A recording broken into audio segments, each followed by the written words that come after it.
Sir, एक सवाल मेरा ये है कि देखिए आप इस यात्रा के साथ जुड़ रहे हैं, यानी कांग्रेस के साथ जुड़ रहे हैं। राहुल गांधी के साथ मीन्स कांग्रेस के साथ जुड़ रहे हैं, यानी मोदी जी के विरोध में जा रहे हैं। और महाराष्ट्र में बीजेपी और शिंदे जी की सरकार है, सरकार। जिसमें फडणवीस उप मुख्यमंत्री है। और जो जब हमने बात की थी कि जादू टोना विरोधी जो कानून बनाया महाराष्ट्र में, उसके लिए बहुत सालों से अपने प्रयासरत रहे। और पिछले सरकार ने, उद्धव जी के सरकार ने जादू टोना विरोधी प्रचार और प्रसार अमल बजावनी के लिए एक प्रोग्राम तय किया है। और उसके लिए उन्होंने कुछ अनुदान भी मंजूर किया है। और वो प्रोग्राम चलते आ रहा था, कोविड के कारण कुछ क्षण रुका था वो। लेकिन अभी सरकार बदल गई है।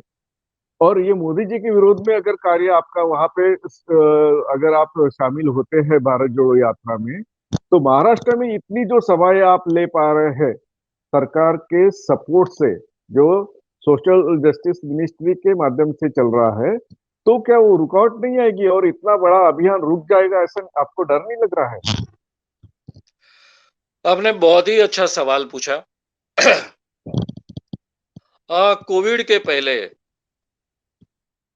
1 अप्रैल 2020 से ये काम बहुत ताकत से शुरू होने वाला था। उसके लिए 12 करोड़ का सैंक्शन ऑलरेडी अजित पवार जी ने, उप मुख्यमंत्री और अर्थ मंत्री अजित पवार जी ने सैंक्शन किया था। कोविड आया, 2 साल तक काम पूरी तरह से ठप हुआ, दूसरा कुछ काम ही हो नहीं सका। फिर से जब कोविड का थोड़ा-सा वातावरण बदल गया, तो इस साल में 1 अप्रैल 2022 से 22 करोड़ रुपए का सैंक्शन अजित पवार जी ने कर रखा है इस काम के लिए। जादू टोना विरोधी कानून प्रचार प्रसार समिति के लिए, प्रचार प्रसार अंमलबजावनी समिति के माध्यम से जो काम होगा उसके लिए, जिसको हम पीआईएमसी कहते हैं। और वो सभी प्रक्रिया शुरू हो चुकी। बाद में सरकार बदली, शिंदे जी की और फडणवीस जी की सरकार आई।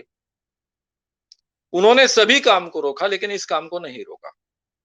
इसलिए हमारे सचिव महोदय को बहुत आश्चर्य होता है कि बाकी सामाजिक न्याय विभाग के सभी काम रोके गए, लेकिन ये काम क्यों नहीं रोका। मैं ऐसा मानता हूं कि देवेंद्र फडणवीस जी जो है, ठीक है, बीजेपी के हैं, लेकिन अलग ढंग से विचार करने वाले हैं। जब वो मुख्यमंत्री बने थे तो उनके घर मैं और उमेश बाबू चौबे, जो हमारे संगठन के कार्याध्यक्ष थे, और गंगाधर फडणवीस जी के बहुत, यानी देवेंद्र जी के पिताजी के बहुत ही नजदीकी मित्र थे। दोनों एक स्कूटर पर घूमते थे, दोनों कॉर्पोरेटर थे, इतनी उनकी नजदीकी थी। हम केवल 3 लोग थे, देवेंद्र फडणवीस जी, मैं और उमेश बाबू चौबे। और तब उन्होंने हमें अभिवचन दिया था कि ये काम पूरी गति से हम करेंगे, उसके लिए 10 करोड़ का बजट भी उपलब्ध करा देंगे। और जब उन्होंने कहा तो मुझे कहीं भी वो झूठा बोल रहे ऐसा नहीं लग रहा था। या फिर जैसे पॉलिटिकल कुछ लीडर्स आश्वासन देते उस ढंग का आश्वासन नहीं लग रहा था। वो अपने मन से, दिल से कह रहे थे कि नहीं, ये काम हमें करना ही, और उसके लिए 10 करोड़ का बजट तो मैं उपलब्ध करा ही दूंगा। उनकी इच्छा होगी, लेकिन बाद में उन पर शायद कुछ प्रेशर आया, आ सकता है। मैंने पहले ही सवाल पूछा था कि मैं जानता हूं कि आप कानून के बहुत फॉर हो, आपको लगता है ये काम होना चाहिए, लेकिन आप मुख्यमंत्री हो, बीजेपी के मुख्यमंत्री, आपकी कुछ विचारधारा की अड़चन हो सकती है। ये पहले ही प्रस्तावना मैंने की थी, इसलिए मैं आपसे पूछ रहा हूं कि आगे का काम कैसा होगा। तब उन्होंने कहा था कि बिल्कुल नहीं, हम सब मिलकर काम करेंगे। और ये प्रामाणिकता उनकी मुझे लग रही थी। उसमें कुछ वो नाटक है या फिर मेरे मुंह पर कुछ कहना, क्योंकि मैं उनका क्या बिगाड़ सकता हूं, मेरे मुंह पर झूठा आश्वासन देने की कोई आवश्यकता भी नहीं है। लेकिन बाद में उन पर प्रेशर आया होगा, और ये पॉलिटिकल प्रेशर मैं समझता हूं। अब मैं मोदी जी के खिलाफ बोलता हूं तो कोई मोदी जी के खिलाफ नहीं बोलता हूं, मैं इस देश के बारे में बोलता हूं। मैं जब राहुल का समर्थन करता हूं तो राहुल इस व्यक्ति का समर्थन नहीं करता।